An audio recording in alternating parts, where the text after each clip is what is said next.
All right, let's just jump right in. We've all been there, right? You're a manager, and a huge project just completely misses its deadline. Or maybe your team bombs its quarterly target.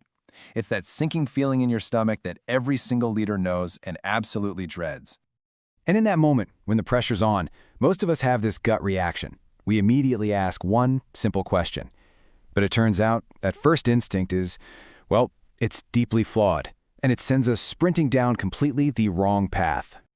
And there it is. Who is to blame? As soon as those words are out, what happens?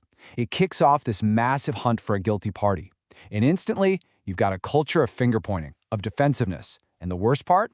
It pretty much guarantees we're going to miss the whole point, the actual opportunity to learn and make sure this doesn't happen again. But what if we could change all of that? I mean, what if just a tiny little tweak in the words we use could create a massive shift in how we see things? It's not about finding a scapegoat to blame. It's about actually understanding what went wrong. The fix is to just change the question. Seriously, instead of asking who, we need to start asking what. To be specific, what in the system caused this to happen? That simple switch from who to what, well, it's everything. It yanks our focus off of one person and puts it where it belongs, on the entire environment, the processes, the tools they're working with. We stop looking for a villain and start looking for the real reason. Now, this idea is really the heart of something called systems thinking, a philosophy made famous by the absolute legend of management, W. Edwards Deming. And his definition of a system is pretty straightforward. It's just a bunch of connected parts all working together to get something done. The key insight here is that you can't just look at one part by itself. Success or failure comes from how all those parts interact with each other. And that leads us to probably the most powerful, game-changing idea from all of Deming's work. It's a simple little ratio that I promise you, once you hear it, you will never look at success or failure in your organization the same way again. Okay, here it is. Deming figured out that a mind-boggling 94%, 94 of all problems, all failures in any organization come from the system. And guess who's responsible for the system? Management.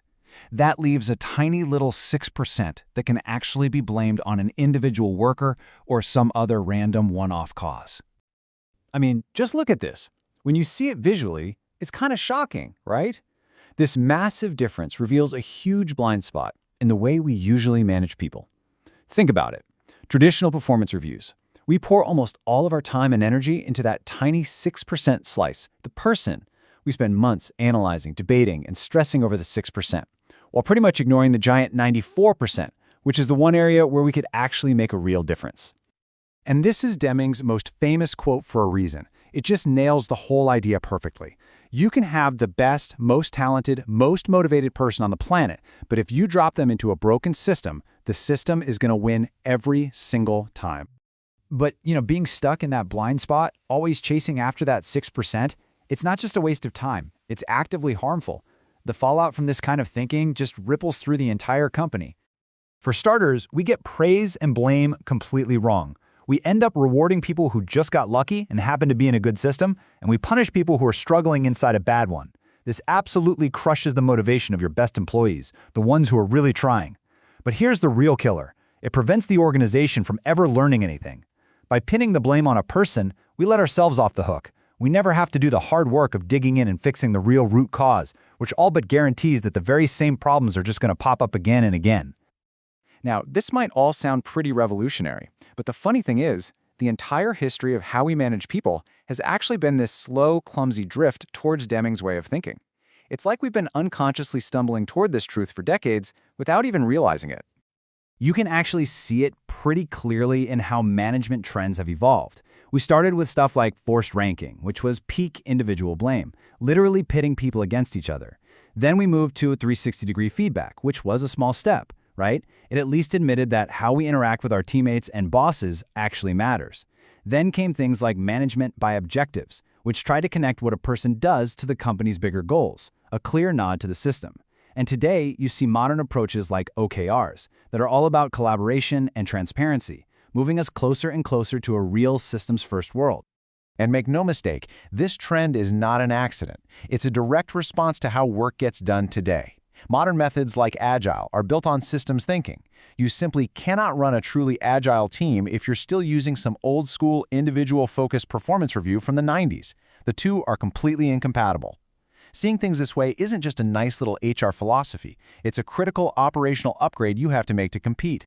So what does this all mean for you as a leader? Well, the cool thing about this 94-6 rule is that it's actually incredibly freeing. It means you can stop being the frustrated referee, constantly blowing the whistle and handing out penalties to people. Instead, you get to become an effective architect, someone who designs a system where everyone has a chance to do great work. The difference between these two mindsets is just night and day. On one side, you have the referee. They're stuck asking, who? Focusing all their energy on that 6%, and the result is a culture of blame and zero progress. On the other side, you have the architect. They're asking what? Focusing on the 94% with the goal of improving the system for everyone. And the result? Real learning and actual growth. As a leader, you get to choose which one of those you want to be. And you can literally start making this change today, right now. It all starts with the very next question you ask when something doesn't go according to plan. Just stop asking who's to blame and start asking what in our system needs to get better. It's that simple. So I'll leave you with this question to think about. Just imagine for a second what could happen if you stopped pouring all your time and energy into that tiny 6% sliver, and instead you redirected all of that focus to the massive 94%.